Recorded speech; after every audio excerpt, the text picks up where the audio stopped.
Hello everyone, আসসালামু আলাইকুম। Welcome back to my channel rooftop garden. এই পড়ন্ত বিকেলে তোমাদের সবাইকে জানাই স্বাগতম মাঠ থেকে।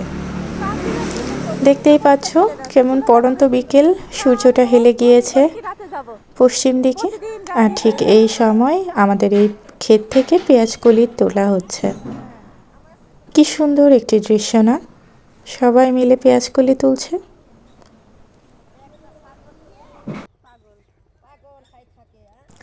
তারা এখানে পেঁয়াজকলি তুলছে এবং নিজেদের মধ্যে করছে নানা রকমের গল্পকথা। কি আনন্দটাই না তারা করে এই পেঁয়াজকলিগুলো মাঠ থেকে উঠাচ্ছে।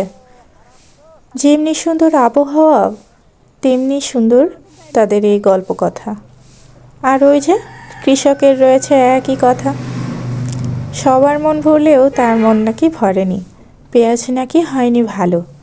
কিন্তু সবাই তো বলছে ভালোই হয়েছে, আমাদের সাধারণ চোখে তো দেখে ভালোই লাগছে, কিন্তু যে অক্লান্ত পরিশ্রম করে পেঁয়াজ ফলিয়েছে এখানে, তার নাকি মনের মতো হয়নি। আসলে মানুষের চাওয়া তো আর কম নেই, চাওয়া একের পর এক বেড়েই যায়। আমরা চোখে দেখছি এখানে অনেক সুন্দর পেঁয়াজ হয়েছে, কিন্তু তার চোখে হয়তো এর থেকেও বেশি আশা ছিল, যার কারণে সে এইটুকুতে মনক্ষুণ্ণ হয়েছে, তার মন মতো হয়নি। কিন্তু অনেক ভালো পেঁয়াজ হয়েছে, অনেক বড় বড় খুব সুন্দর পেঁয়াজ হয়েছে। আর তেমনি হয়েছে তার পেঁয়াজকলি। কত পেঁয়াজকলি যে এখান থেকে ওঠানো হচ্ছে সেগুলো একসঙ্গে তোমাদের দেখাতে পারলে হতো, কিন্তু যেহেতু সন্ধ্যা হয়ে যাচ্ছিল, আমি খুব বেশিক্ষণ অবশ্য এখানে ছিলাম না, চলে এসেছিলাম বাসায়। বাসায় তো আর কম কাজ নেই, আমার ছাদ বাগান যেহেতু আছে সেটির পরিচর্যাও তো করতে হবে, তাই জন্য মাঠে খুব বেশিক্ষণ থাকা হয়নি। তবে পেঁয়াজ ওঠানোর সময় বেশ কিছুক্ষণ থাকার চেষ্টা করেছিলাম।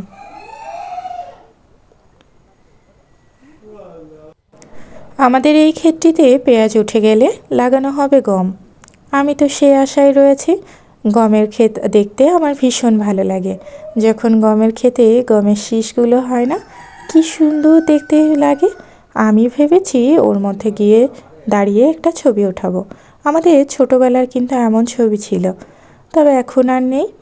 এই বড়বেলার এরকম একটা ছবি ওঠানোর আমার ভীষণ ইচ্ছা। এই পেঁয়াজগুলো উঠে গেলেই হয়তো গম রোপণ করা হবে, তবে সেই গম বড় হতে তো অনেকটাই সময় লাগবে, আর তাতে গম ধরতেও অনেক সময় লাগবে। সে পর্যন্ত অপেক্ষা করতে হবে আর কি।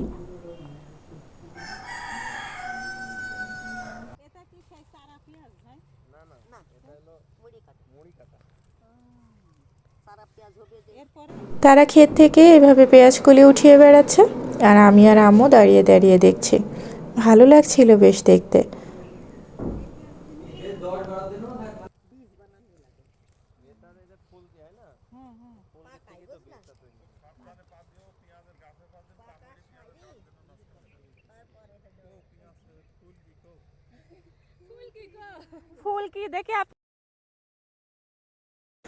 শীতের বিকালে গ্রামের দিকে হালকা কুয়াশা পড়ে। দেখো, আমি যখন ভিডিও করছি তখন কিন্তু মনে হচ্ছে এটি সকালের দৃশ্য। আসলে এটি সকালের কোনো দৃশ্য নয়, বিকেলবেলা পড়ন্ত বিকেলের দৃশ্য, অথচ কুয়াশা পড়ে গিয়েছে। আবছা আবছা দেখতে লাগছে, বেশ ভালো রকম কুয়াশা পড়েছে কিন্তু।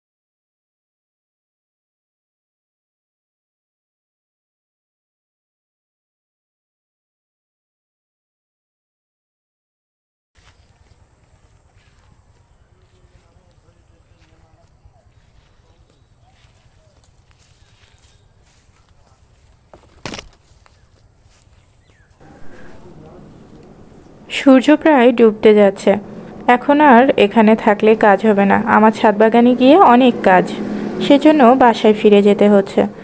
আমিও এই যে গুটি গুটি পায়ে হাঁটছি বাড়ির দিকে। আর এই দেখো আমাদের এই মাঠের মধ্যে আম বাগানের মধ্যে এরা কেমন করে খেলা করছে। বাচ্চাদের এই খেলাধুলা দেখতে ভালোই লাগে, তাই না? আমাদের এই আম বাগানটিতে কিন্তু প্রতিদিনই ছেলেপেলে এভাবে এসে খেলা করে, ভালোই লাগে। আমাদের যারা ভাইরা আছে তারা আবার মাঝে মাঝে এখানে পিকনিকও করে। তবে আমি ভিডিও করতে থাকার পর তারা একদিনও পিকনিক করেনি, করলে তোমাদের দেখাবো ভবিষ্যতে নিশ্চয়ই কখনো। আসলে সবাই তো এখন আর ওইভাবে বাসায় থাকে না। এই যে চলে এসেছি বাসায়। এই যে এর মধ্যে দেখতে পাচ্ছ এগুলো কিন্তু বীজ। এই বীজগুলো এখন আগে থেকে ভিজিয়ে রাখা হয়েছিল, সকালবেলা আম্মু ভিজিয়ে দিয়েছিল। এগুলো এখন আম্মু লাগিয়ে দেবে। এই যে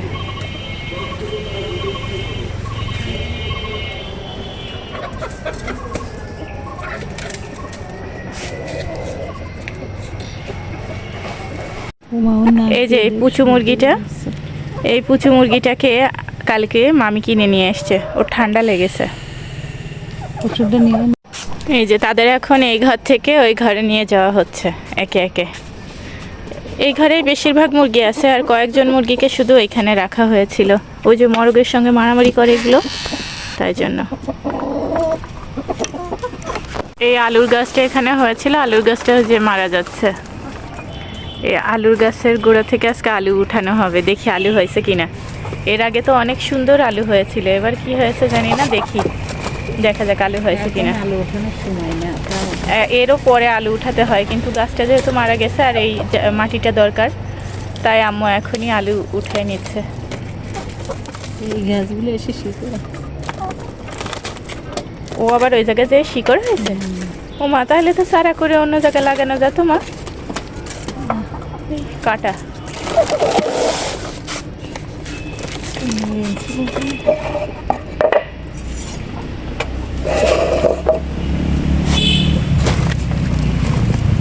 সাবধানে তুলো, কেটে ফেলো না।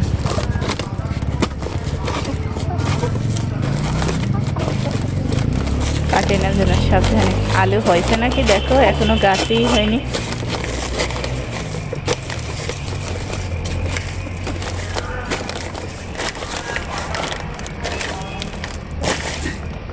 হয়নি? ও মা, আরও পরে হতো আলু, তুমি আগেই গাছ কেটে দিলা। আরে আলু হয়তো পরে, কিন্তু এই ছোট হলেও তো থাকবে, পয়সে গেছে।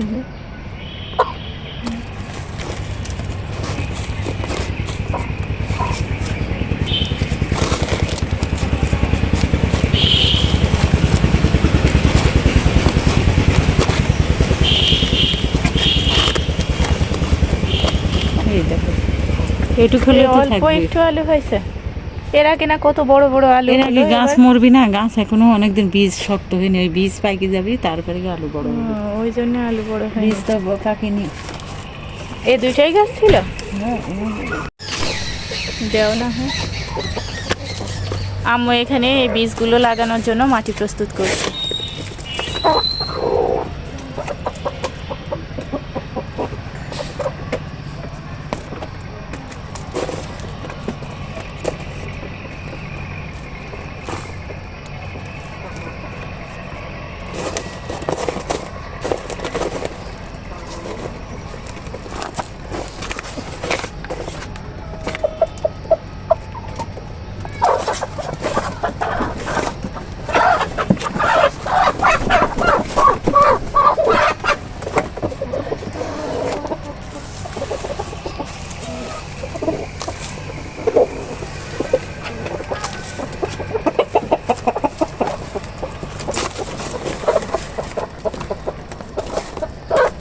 এমনিও অনেক মাটি আছে ওইখানে, আর মাটি দেওয়ার দরকার নেই মনে হয়, দেওয়া লাগবে না আর মাটি।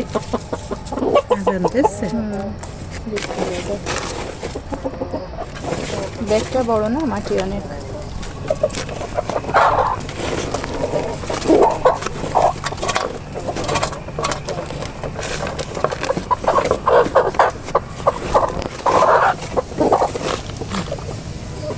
আমি আজকে তোমাদেরকে আমরা কিভাবে বীজ রোপণ করি সেটা দেখিয়ে দিচ্ছি।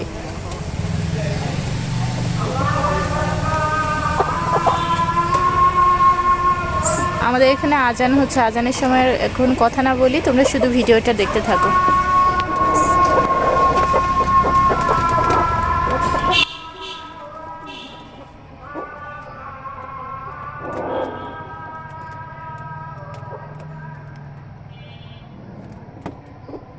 এই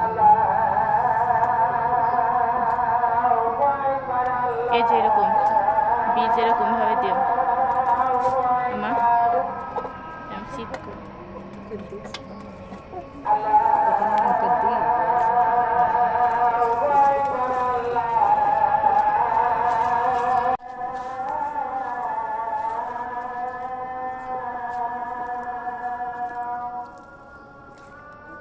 আগে বীজ দিয়ে নাও।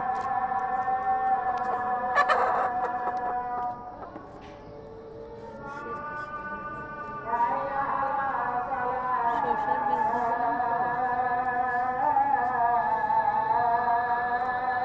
আছে ওর মধ্যে।